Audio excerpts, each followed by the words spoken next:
Bonjour frères et sœurs partout dans le monde. Nakanisi bato mingi baza na mitungisi na nyonso ezoleka. Mais toko koloba ke Nzambe apambola bino, a protéger bino. Biso tozaka na protection epai na ye. C'est lui seul qui peut nous protéger. Même contagieux ali ko frapper, mais ye albak na biso banga contagion ezali ko frapper te na plein midi. Wana otanga na psaume chapitre 91 obandi kotanga kobanda verset 1. Et pona lelo ezali thème na ngai te na kosolo na bino, mais peut-être koza thème na kozonga mikolo koya pona koloba ndenge nini Nzambe akoko protéger ba oyo ye. Mais lelo oyo tolingi tolobila likambo ya bandeko oyo baleka na media pona ko dénoncer ba sataniste, ba pasteur sataniste. Est-ce que baza na raison ya kosala yango ou bien baza na raison te? Alors tokotala ndenge Bible ekoyebisa biso pona sujet ya bato oyo bakondanaka bandeko oyo bazali na misala ya butu. Nzokande nazoki vraiment tango molai pona préparer thème nanga oyo. Thème oyo est-ce que c'est normal la bandeko bazoko leka na télévision pona ko créer cet déséquilibre na corps ya Christ pona ko leka kaka côté ya pona ko dénoncer ba pasteur sataniste. Mais surtout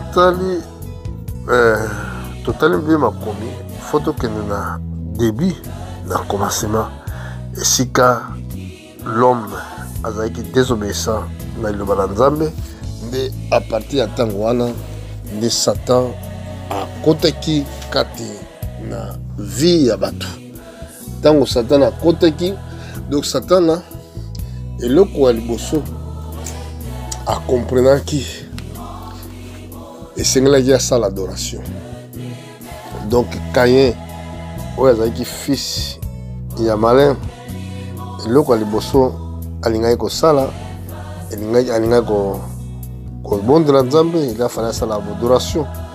Mais c'est que adoration oyo Satan fils ya Caïn na kombo fils ya Satan na kombo Caïn alingaki kosala ezalaki au contraire de ce que Dieu avait dit epai na bango, parce que Bible obi ke Nzambe a orientaki bango offrande nini oyo esengelaki bango bapesa.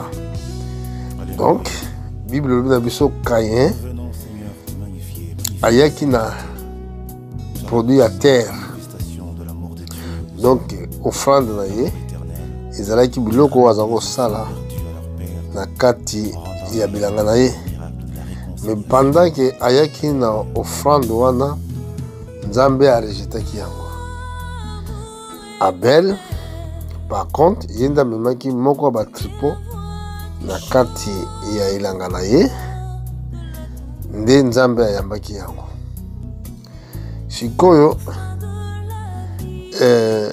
Caïn elongi na ezalaki très abattu wana soki bolingo tala makambo eza na Genèse chapitre 4. Elongi na ezalaki très abattu, colère na ezalaki afflammé contre son frère. Bongo alukaki koboma ndeko na ye. Tango abomi ndeko na ye nde Nzambe abengi mpona kotuna ye. Mais avant bomama ndeko na ye, Dieu il est juste. Eloko moko te moto akosala na se na moi oyo soki Nzambe avertir nano ye te. Nzambe amonaki deja elongi ya Caïn ezalaki mabe. Pendant que azokoluka aboma ndeko na ye, Nzambe alobi na ye Caïn, mpona nini elongi na yo eza abattu? Soki okosala malamu okotelemisa motu na yo, mais soki osali mabe tala péché eza couché na porte ya ndako na yo, luka odomine likolo. Malgré cet avertissement ya Nzambe, pour Caïn a dominé le colère à péché. Mais Caïn a croyé qu'on y Caïn a croyé qu'on s'en a mal à monter pour être Azamwana Yamouni. Parce que Bible, Bana Nzambe, Bayoka Kalobana Nzambe, oh, a envoyé de Dieu, dit les paroles de Dieu. Celui que Dieu a envoyé, dit les paroles de Dieu. Caïn, malgré avertissement, malgré tous ces avertissements, on Nzambe a pensé que Caïn a se plaqué quand on kende, Koboma, Ndekonaye, sans cause. Pour la raison seulement, il y a offrande. Bala Moussousou, problème mingi beaucoup dans la vie. Bandoki bazo landoka pour sombaki mutuka. Pour sombaki otongi ndako. Nde motema na ye komi mabe. Azana besoin de vivre. Ah, vous avez kaka likambo ya offrande frères et sœurs. Ezaki loko mosusu te. Eza likambo offrande tala molimo ya jalousie. Bana na Nzambe bakoza la jalousie. Mais tout le monde a toujours eu un peu de sala nini. A to yo koluka makomi oyo. Pona kolakisa ke mabe o to mona lelo e banda kala pe banda la kati ya église. Église oyo ya liboso. Oyo na église oyo zaki Adam le pasteur. Bana mibale babotamaki na kati ya ndako na ye. Moko oyo ya liboso azaki mwana ya moyini. Ya mibale nde esika ngolu na Nzambe fandaki. Bango mibale bazalaki kosalela Nzambe. Bazalaki kopesa offrande. Metala offrande oyo ya Caïn ezalaki meme na selon la révélation te. Aye kopesa kaka kolandela ndenge alingaki. Nzoka nde Abel akomprenaki offrande nini Nzambe apesaki ntango l'homme apeshaki. Yango pe yango Adam azalaki kosala. Ils ont 5 ans, ils ont pas de boma. Pendant qu'on l'a un jour, un innocent qui a la mokili. Quand on bota ma part, on koufa. Pendant ma soumou na bato. Bongo, voilà, offrande Nzamba Ibrahim. Mais yé, dans mon thème, azaki na besoin de ça dans le monde. Azaki na besoin à ça dans le monde. Bon, si quand on a bien, la bande de Bazali, ça là. Au téléman ba média auto pour condamner ba sataniste. Là tout le monde est premier sataniste.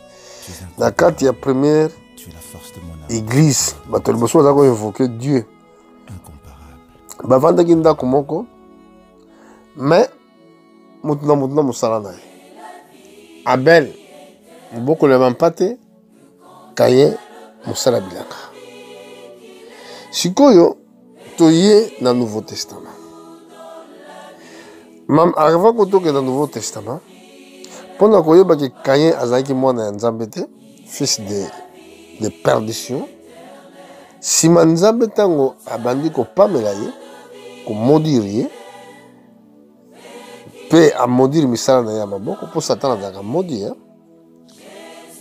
Donc il s'éloignait de la présence de Nzambe. Nzoka nde mundima ko s'éloigner de la présence de Nzambe. Tango yo sali mabe zonga o s'accrocher le rôle à David. Asalaki mabe. Abomi Uri akamati mwasi na ye Betsheba. Tala mabe oyo. Mabe makasi koleka kuto Caïn salaki. Mais David a s'éloigné à quitter, à s'accrocher qui, voyez bien que le pardon, il est auprès de lui. Il a dit, Seigneur, approchez devant moi avec un cœur sincère.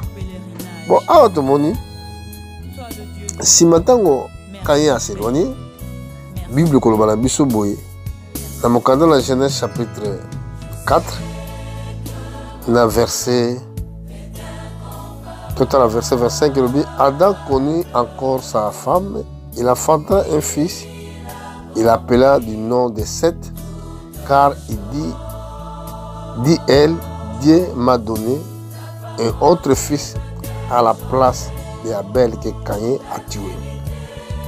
Seth est aussi un fils appelé du nom de Noch. C'est alors que l'on commençait à invoquer le nom de l'Éternel. Au moment que Adam zalaki akendaki kombo nzambe bazako invoka ngo suste. Metango Adam aboti mwana kombo ya Seth. Bongo Seth aboti pe mwana na kombo ya Enoch. Tala kombo nzambe bazako invoka ngo suste. Donc pour dire que les satanistes ne vont invoquer jamais Dieu, ils vont sembler Nzambe à soloté, et puis ils vont payer sa vraie offrande de pain Nzambe. L'église de Fonga Miming est une église pour gagner l'argent. Nous tous, nous le bien. Mais, ce qui pose les médias, pour critiquer, oh, pasteur intel est sataniste. Pasteur intel est sataniste. Vraiment, neti bozo boso na ke mokili o eza conduit par le diable lui-même. Alobaki na kolo pendant la prière ya jeûne. Alaki saki gloire à mokili. Pe alobi ke fuka melangai naza ko pesa na moto nyonso na lingi. Kolo alobaki na elongwa e komami ko fuka melangai bobele nzambe. Pe wana kaka ko salela. Donc Satan il domine partout. Na ba gouvernement terrestre. Apocalypse chapitre 17 verset 1. Il gouverne partout. Le monde est souillé pour natina le salaire à Satan. Alors, Azapé le pasteur na ya lokuta. Yesu le blague yango na Matthieu chapitre 24. Alors blague ba sakolumi ya lokuta ba koya la kombona. Alors, na verset na kansi 10, soko sape virgule matin na 22 23. Okomona esika Yesu a prophétisé qui pour na faux pasteur. Na kati na yemoko, na kati na ba apôtre bazaki 12. Moko azaki démon. Mais vous avez imaginé démon, ça veut dire quelqu'un, Satan en forme à côté na moto. Donc ni kolba un démon azaki possédé mais azaki démon. Kati na corps ya moto.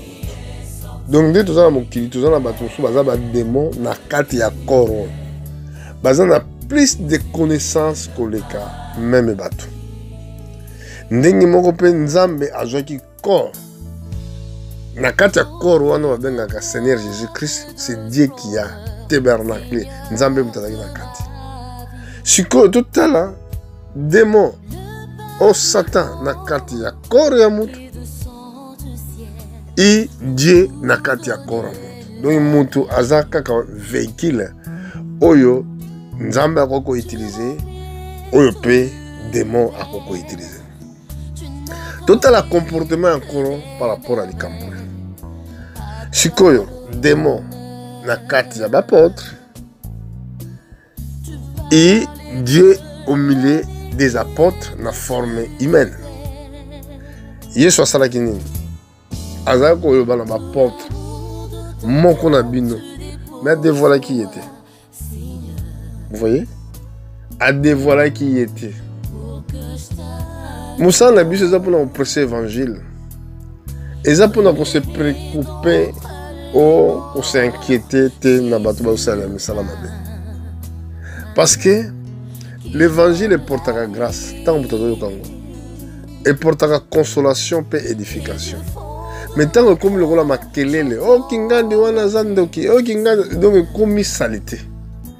Le bande ko pesa sous vite. Yo quand je tombe parce que bato bazo ko dénoncer ba satanisme Saint-Esprit au kita. Parce que c'est la bataille. Ne Saint-Esprit au kita ga sika bazo prêcher véritable parole de Dieu. Ne yangwana na ko loba kezana tinate. Ceux qui te jouent révélation Nzambe prêcher la parole de Dieu.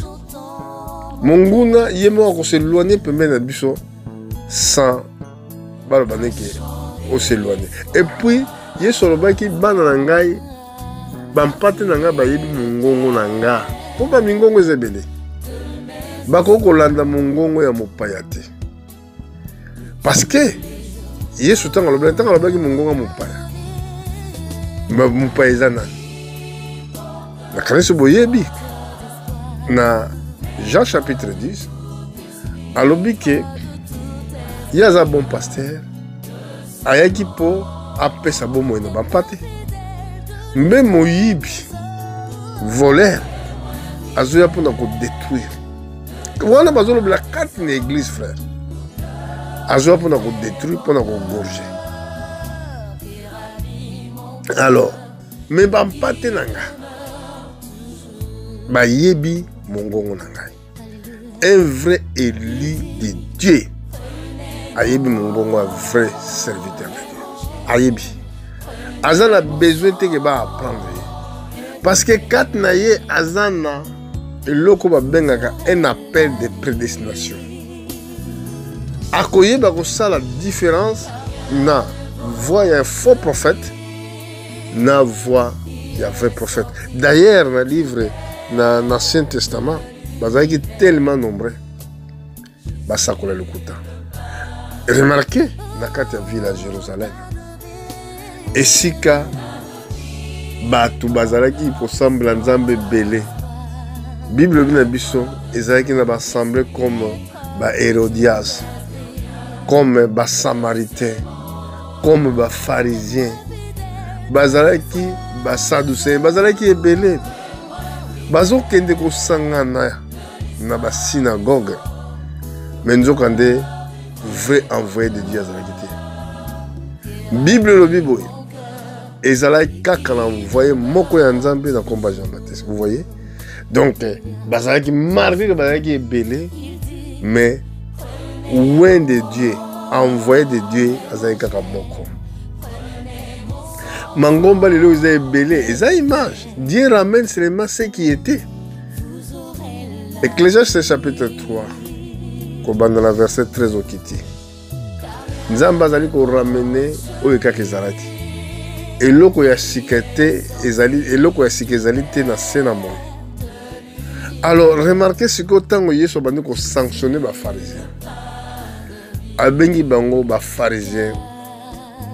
Boza lokola ba cimetière. Poete bato bazomona libanda eza kitoko na kati pola. Il parle de quoi? Bazaki bandoki. Bazaki ba magicien. Bazaki na misala nyoso ya ténèbres, mais balati bilamba ya bana na mpate. Satan a bomba maka toujours na église. Balati bilamba ba bana na mpate. Eza bilamba pamba balataki. Mais na kati na bango bazalaki bata misala mabe. Mais est-ce que surtout tout ministère à Jésus-Christ au comment on a salé attention le corona? Il prêchait seulement l'évangile. Et on a frères et sœurs. Oh, et bien c'est important. Quand ils ont avancé, Jésus vient bientôt.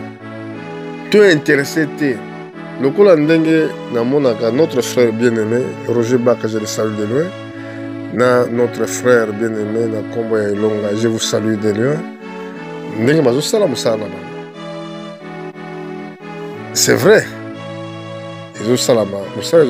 Mais, beaucoup qui peut trop l'évangile. Parce que l'évangile, c'est ça qui donne la vie.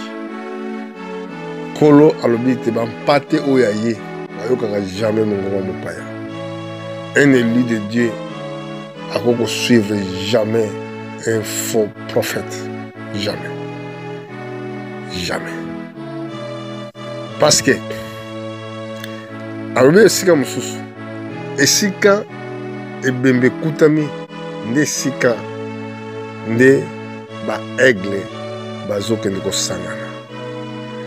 Koro ekufi eza koro ya Seigneur. Ba aigle baza ba eli. Bazoko luka esika vraie parole ezali pour bakende ko se nourrir. Parce que l'homme doit nourrir, doit vivre seulement dans la substance ekufi. Surtout liya kandunda ndunda fe kufa poto liya. Yesu sengela kia kufa poto liya poto za la vie. Moi n'empate sengela kia kufa poto za la makila to la porte pe na leto. Et c'est là que nous devons. Faut lire à Nyon. Si on tente tout le cas, na makelele na ezo même ba discussion, ezo peut ça mettre moi confusion dans le corps de Christ. Alors, les alliés conseillent na péché na musique tant qu'homme de Dieu, na bandeko oyo bazali concerné, na ba mususu pe bazali autocité pe ba comboter. Nakanisi mpona lelo nalobi na bandeko na nga na mokili ke Nzambe apambola bino. Priez priez vraiment beaucoup. Tant et Notre Seigneur vient bientôt. Que Dieu vous bénisse et à bientôt. Merci.